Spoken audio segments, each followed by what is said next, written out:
je suis Édouard, connu sous le nom d'Édouard le Confesseur. Mon règne s'est étendu de 1042 à 1066, une période marquée par des transformations et des défis considérables en Angleterre.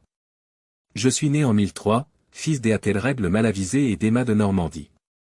Mon enfance fut tumultueuse. En 1013, alors que j'avais environ 10 ans, ma famille fut contrainte à l'exil lorsque Sven Forkbeard, le roi danois, conquit l'Angleterre.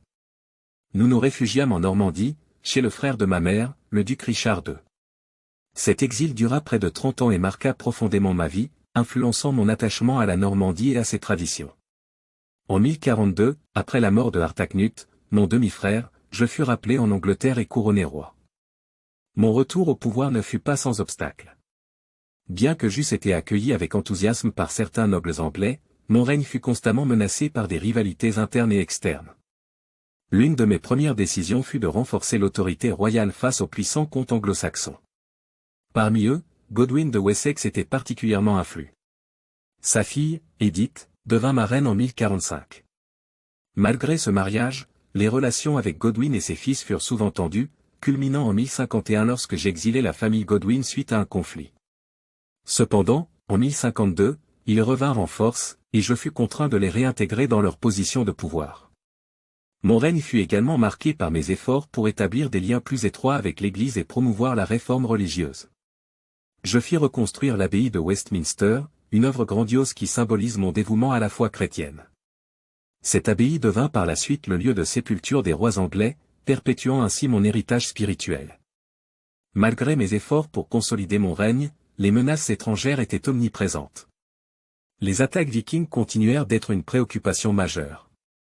En 1066, à la veille de ma mort, l'Angleterre se trouvait à la croisée des chemins, avec des prétendants au trône venant de Normandie et de Scandinavie.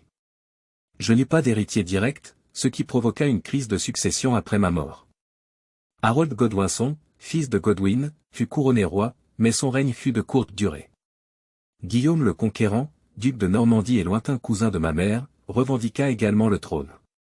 La bataille de Hastings en 1066 marqua le début de la conquête normande de l'Angleterre, une transformation radicale de la société anglaise que je n'avais pu prévoir. Aujourd'hui, je suis souvent rappelé comme un roi pieux et juste, dont le règne, bien que troublé, a préparé le terrain pour l'ère normande. Mon surnom, le Confesseur, reflète ma réputation de dévotion religieuse et de sainteté, qui a culminé en ma canonisation en 1161. Ainsi, ma vie et mon règne témoignent des défis d'un roi médiéval pris entre des forces politiques complexes, des rivalités dynastiques et des aspirations spirituelles.